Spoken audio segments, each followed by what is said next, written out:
ఒకవేళ మనకు తక్కువ ఉంటే దాన్ని ఎలా పెంచుకోవాలి? తక్కువ ఎందుకు అవుతాయి? అది కనుక్కున్నాం ఈ 30 సెకండ్స్‌లో. స్పెర్మ్ కౌంట్ ఎందుకు అవుతుందంటే తక్కువ, స్క్రూటల్ వెయిన్స్ ఏవైతే ఉంటాయో అక్కడ బ్లడ్ సప్లై వెళ్తుంది గుండె నుంచి. అక్కడ పోయిన తర్వాత అది సప్లై చేసిన తర్వాత చెడు బ్లడ్ తీసుకొని వాపస్ రావాలి. కానీ ఆ వెయిన్స్ ద్వారా అవి రావు. ఆ వెయిన్స్ అక్కడ ఎలాంగేట్ అయిపోతాయి.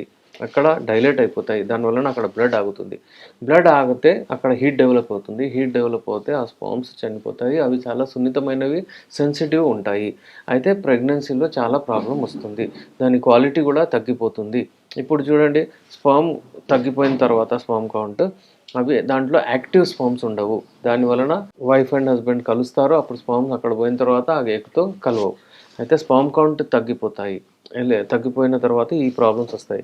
స్పెర్మ్ కౌంట్ మనకు యూజువల్లీ ఎప్పుడైతే జెనెటిక్ డిఫెక్ట్స్ కూడా ఉంటాయి చాలామందికి, అంటే తాత ముత్తాతలతో కొంతమందికి రాదు. అలాగే ఏంటంటే వాస్ డిఫరెన్స్ అనేది ఉంటుంది. అది అబ్సెంట్ ఉంటుంది జెనెటికల్లీ. కొంతమందికి రిపీటెడ్ ఇన్ఫెక్షన్స్ వస్తుంటాయి. ఇన్ఫెక్షన్స్ అంటే యూరినరీ ట్రాక్ట్ ఇన్ఫెక్షన్స్, టెస్టిస్‌లో, ఎపిడిడిమిస్‌లో ఇన్ఫెక్షన్స్ వస్తాయి. దాని వలన కూడా స్పెర్మ్ కౌంట్స్ తగ్గుతూ పోతాయి. అయితే ఇవన్నీ ఉన్నాయి. మీరు ఒకవేళ స్పెర్మ్ కౌంట్ తగ్గితే ఇమ్మీడియేట్ దానిని మీరు ట్రీట్మెంట్ తీసుకోండి. దాన్ని ఇంప్రూవ్ చేయడానికి మంచి ఫుడ్స్ తీసుకోండి. దానిమ్మ పండు కానివ్వండి, డ్రై ఫ్రూట్స్ ఉంటాయి, వాల్‌నట్స్, అలాగే బాదాం, కాజు ఇలాంటి